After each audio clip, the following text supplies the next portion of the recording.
and welcome to the Voice of Diaspora. I'm your host, Dr. Jeff Kaluyu, broadcasting from the CAS TV International, Washington, D.C.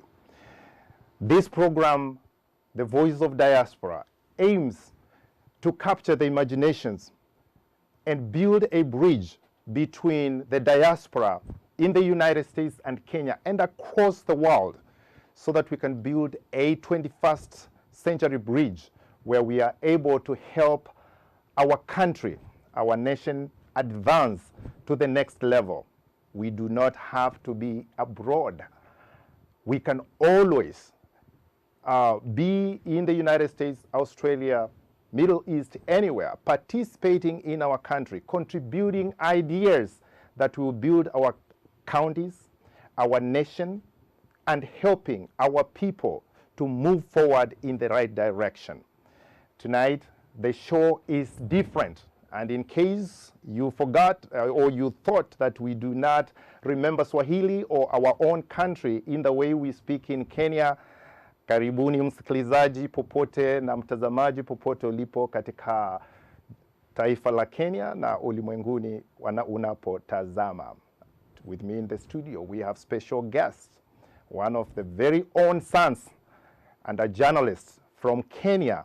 His name is Obrien Kimani, and we will be having another guest, your very award-winning journalist, Abi Agina, and he will be coming up soon. So the show is big. It is interesting, and I'm hoping that we can be able to, we really appreciate that you bring us to your living rooms and homes so that we can dialogue and we get to see how we can move our country forward. Welcome to our studios in Washington, D.C., Mr. Kimani. Thanks indeed for hosting me. Absolutely. Appreciate This is Washington, D.C., United States, Mr. Kimani. What are you doing here? Well, first of all, it's a great pleasure for you having me this time here in your studios. Basically, we are here to help Kenyans understand what actually happens here during the International Monetary Fund's stroke World Bank annual meetings, which are critical in the sense that they help to shape the future of the world economic agenda in the next 12 months. Wonderful. That is very interesting because you are able to come to United States and also attend these serious international conferences to learn different things. And I'm hoping you'll be able to take those ideas back to our country. Before I go very far, I want you to tell us a little bit about yourself. What do you do? We know you are Obrien Kimani. Some people know you, some people might not. And Diaspora, we like to know who you are. We really thank you for dropping by. What do you do in Kenya? Well, I'm an information conveyor. Okay. You can call me a journalist. A journalist, yes. I'm a news anchor. I'm a business editor. I'm a reporter with the Kenya Broadcasting Corporation. Wonderful.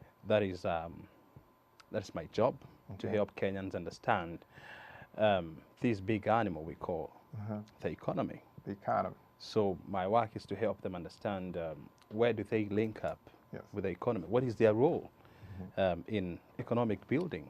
And what are the things they ought to know and they need to know in order for them to help in the building of the nation. Wonderful. That is very exciting. Your background, you are a journalist in Kenya.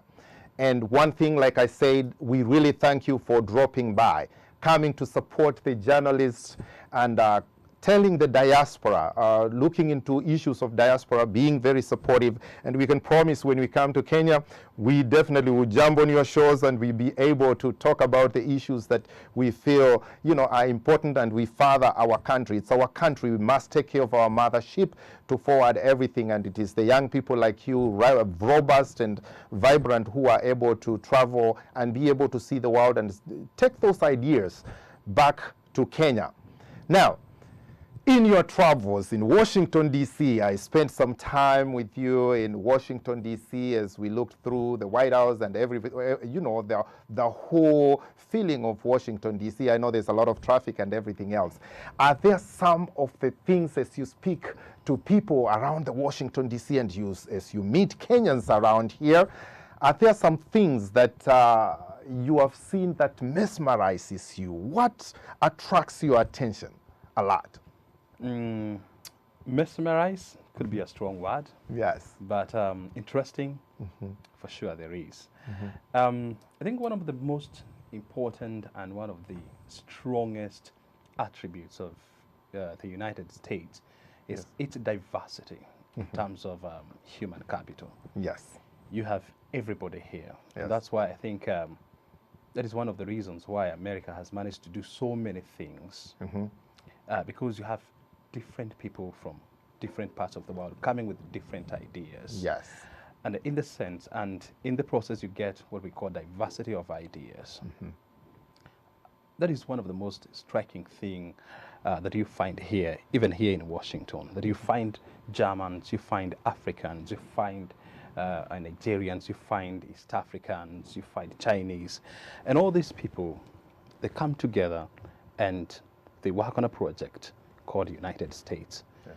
And that is one thing that when I look at it and I'm like, wow, in Kenya we can do the same. We have Indians, we have Chinese, we have British, we have Cameroonians, we have Ugandans, we have Nigerians, we have everybody is in Kenya. Why can't we put our synergies together and also ensure that we build a United States of Kenya?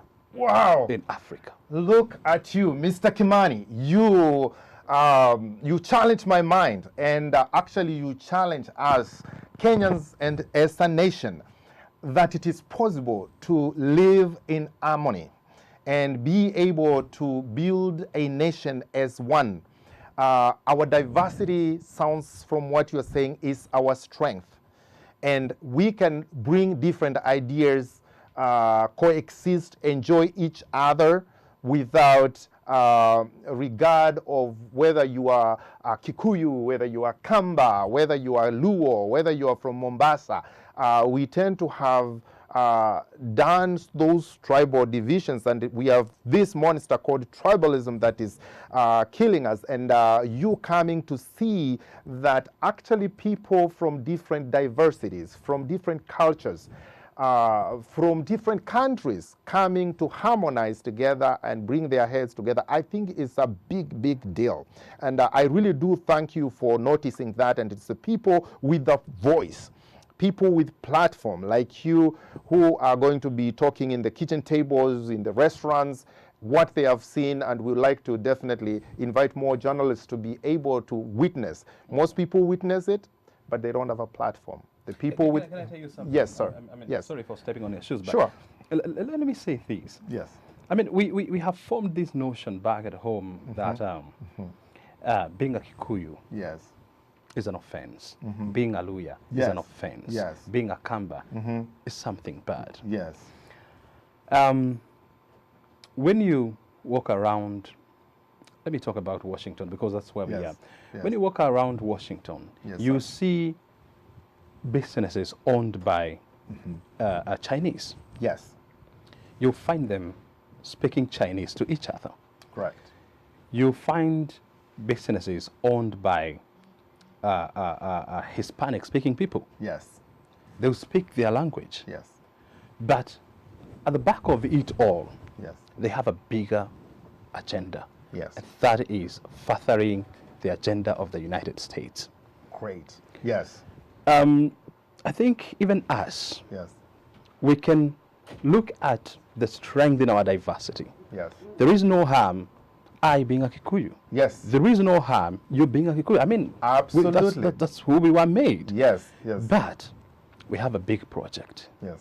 Called Kenya. Kenya. I think when we get to the bigger platform, yes. we forget of who we are.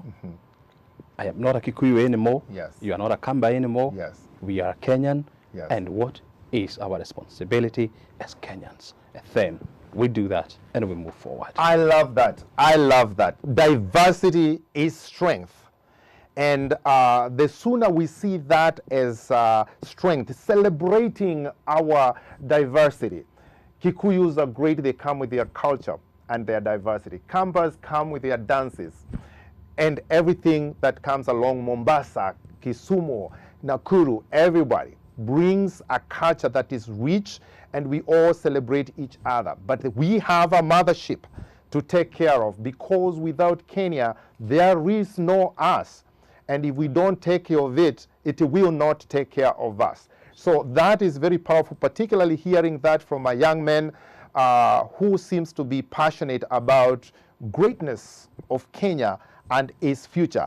That is very, very powerful. So just not to switch gears, I wanna ask you, you have met many diaspora people, including me. We had conversations, other people you have met. You had conversations with people from Nigeria, Ghana, and other places.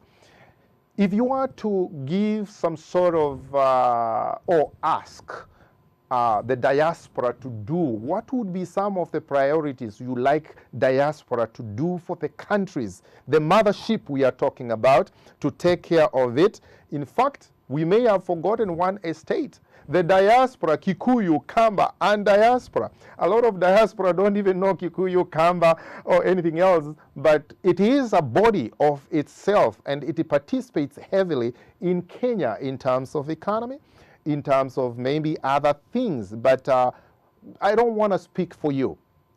What would you like to advise, or would you like to see the diaspora do in participation in furthering the greatness of Kenya and other nations in the African region?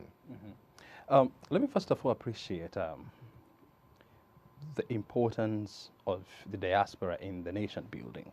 Yes. And if we can put things into perspective, when you look at remittances from the diaspora, correct, we are talking of about 100 billion shillings plus. Yes. Every year. Correct. And we were just having this discussion with you, and I was telling you that I think it is high time that we now started looking at the diaspora as a serious and as a major source of foreign exchange in our country. Yes. The way we treat coffee, the way we treat tea, the way we treat horticulture, the way we treat tourism. I think it is high time that we started looking at the diaspora from those lenses. Yes, yes. I don't know whether I'm allowed to say this, but I'm going to say it. I think it is also high time that we have a ministry that looks into the affairs of the diaspora. Voila! Because this is a critical segment in our economic building endeavors. My goodness. Having said that. Yes, yes, go ahead. There are some areas that we can improve on. Yes. When I look at the diaspora, we do not have a strong representation. And this is because there is a serious fragmentation in the diaspora. Yes. And we have taken our bad manners into the diaspora. Yes, yes. You go to United States and you find, not only in the United States, you go to UK, you go to Germany, and you find Kikuyus living in their own cocoons. Sections, yes. Kambas doing the same. Territories. Luos doing the same. Yes, yes. I wish at some point we can get and break down these tribal barriers. We come together, regardless of our tribal affiliation or political affiliation, and we channel our energy together. And we start speaking with one voice and saying, look here, we cannot be sending our billions of shillings back home. Yes, yes. Yet we do not have a voice. Yes. It is high time that we as a diaspora, we are consulted on decisions that are made at home. Because we are paying bills for so many things in that country. 100 billion shillings, that's a lot of money. Extremely a lot of money. Yes. It can help put up how many thicker superhighways? About 3. Yes. And you still remain with some few loose change to put up Gong Road. Yes. And to put up a few schools. Yes, yes. That is a very strong movement. Yes. That is a very strong team. Yes. And I'm looking forward for a time when we'll have the diaspora speak in one voice. Thank you very much. We will be back with Mr. Obrien Kimani after this. Welcome back to the Voice of Diaspora. With me in the studio again is Mr. Obrien Kimani from KBC, a journalist that we've been talking about in the program for a while now, and we're going to continue with our discussion. You have spoken directly to me, and we have been definitely thinking about those things. I have been in Kenyan media. I have appeared in Kenyan TV shows, and that's exactly what I've been preaching, that there needs to be serious look of Kenyan diaspora, because even investment for 100 billion, they can share ideas. There is remittance that is productive, and there is remittance that is not productive. So trying to be also channeling and working with the Kenyan government to make sure that we are getting the opportunities to for the remittance to be used or given in applied in a productive way, not just there can be remittance that don't produce anything else. So that advice is very important, and looking at the channeling and representation is like what they call in Washington, D.C., you know, taxation without representation. And we would like to have the government of Kenya to look seriously into having even members of parliament from diaspora, creating a position, and maybe working with more serious groups in making sure they can further the cause of Kenya abroad. The best ambassadors for Kenya is actually the diaspora that lives abroad. But first, we must create a culture in a nation. We must make sure that we are proud and we are working towards the same nation. I am very proud of you. Mm-hmm. Yes. Mm-hmm. I mean, allow also me to interject and say this. Yes. I want to disabuse this notion. Yes. That everything must start with the government. Yes. Yes. Definitely. Mm-hmm. Everything doesn't have to start with the government. Correct. The diaspora is a critical mass. Correct. The resources they send back home. Yes. Yes. They are significant. Mm-hmm. The resources they send back home in terms of their knowledge, knowledge centurion, is also very critical. Yes. It's also very huge. Yes. I think we need to get to a point whereby the diaspora can now tell the government, look here. Tell the government, yes. Tell the government. Yes. Because they are part of the, I mean. It is their responsibility. It is, definitely. It is their... The fact that they are in the diaspora doesn't make them lesser Kenyans. Exactly the point, yes. They are as Kenyans, as Obrien, yes, as Kamau, as whoever. Yes, yes. I think I'm looking forward at a time when the diaspora will get to a point and say, look here. Yes. We have done so much, yes, for our country. Yes. We are demanding so much. I love that. I love that. If we get that from a Kenyan, Mr. Obrien Kimani, a Kenyan themselves, and challenging the diaspora so that they can take responsibility, be proud of their Kenya, and feel part of, be a moving part in building a great nation. And it is their responsibility, because it is their money on the line. It is their brains that are not being applied as much as they can. So they can demand, and I like the word critical mass. So they have reached that point. I personally have put a lot of ideas out there. I have offered myself in many leadership positions that we will probably discuss in future, and I'm making serious decisions. I've jumped on the TV and I'm looking into many serious leadership positions, and I have said it nationally and clearly that I would like to throw my hat in the field.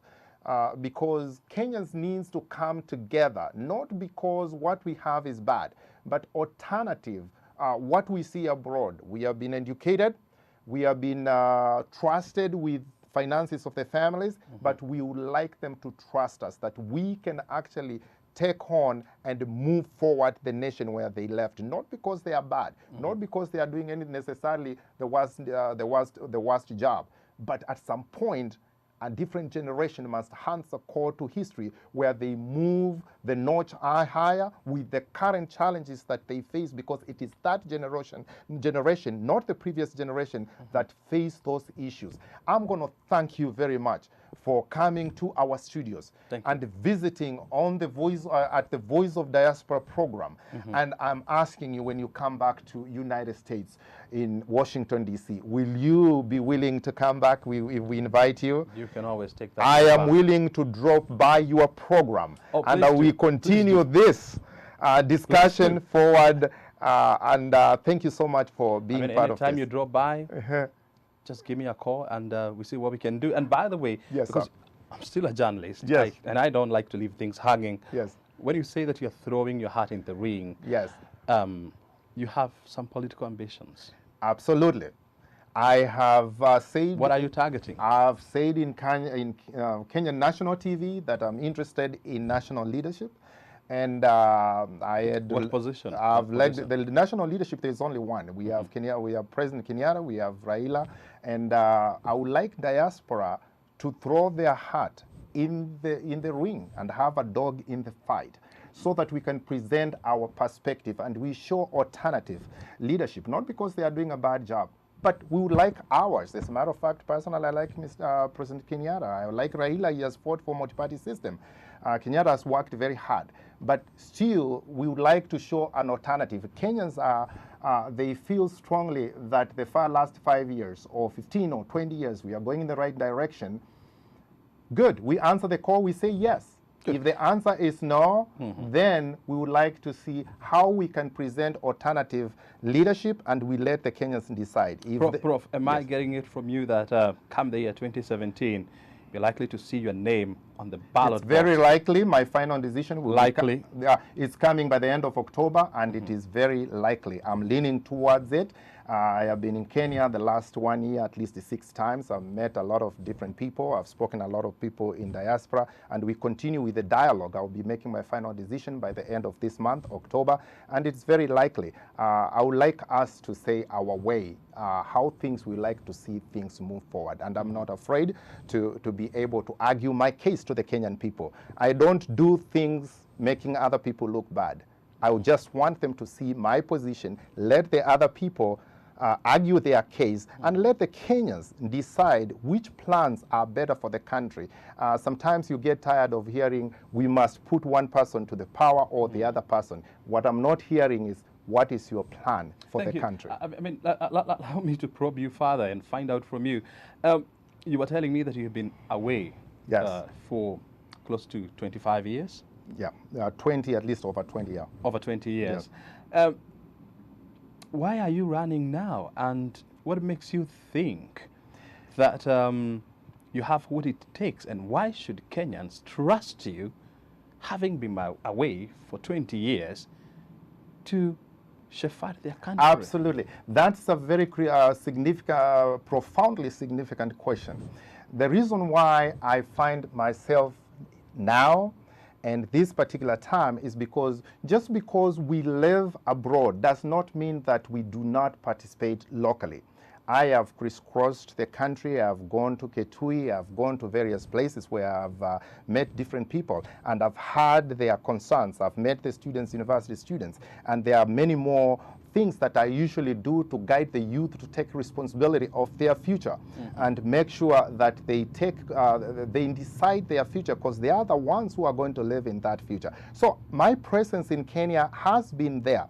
I've participated, you know, there is this common notion that you must dig a borehole so that you can be seen. The services I've given to our youth, the people I've mentored, and many other people, and I can tell some of the people I've been associated with, and people like Kodida, some of the people like Stephen Kosolo, other people in there. I was with Sonny Gitonga, the 40 under 40. Those people, we talked about big things and encouraging them forward and mentoring them. So I do serious work in Kenya. My presence is there. I feel strongly that I have gained a lot of leadership from Wall Street, being a university dean, being an author, being on ground in Kenya, connecting with people in Kenya. It is not a long time ago when people used to say, you have been away, you don't understand it. I speak Kikamba very well, and speak Kikuyu very well. I speak Swahili, and I'm able to connect with people and show them the difference, how we can take forward, boost our economy through tourism, how we can make our social services even better, creating a Kenya as a brand. What are we? When you say we are Kenya, what are we? If you go even to a state like Texas, they say don't mess with Texas. What are we as Kenyans? So those are the areas, and then changing the kind of politics where you don't just to pay people for a vote, making it a different kind of politics and presenting a different way. And we want diaspora to be accepted for this because we are serious. We just live a world apart, but definitely if you go at WhatsApp, I'm in hundreds and hundreds of, not really many of that, but I'm in many chats in WhatsApp, constantly getting ground information. So I want to definitely thank you for that particular question. I'm not afraid to be able to argue my case to the Kenyan people and let the Kenyan people decide. If they say no, fine. If they choose someone else, fine. But I would like them, if I don't make it, they accept my ideas. If they don't make it, I would like, if I become the president, I would like them to accept, I will accept their ideas, and I will be able to move Kenya forward as one, as diverse. Thank you very much. Thank you very much. I want to take the minute again to thank Mr. Obrien Kimani from KBC for visiting our studios, Cast TV International in Washington, D.C. It was a pleasure, definitely a rare opportunity. I'm hoping we get much more opportunities to work with Kimani, both in the United States when he visits and when I visit Kenya. Definitely thank you again, and we look forward to working with you in the near future.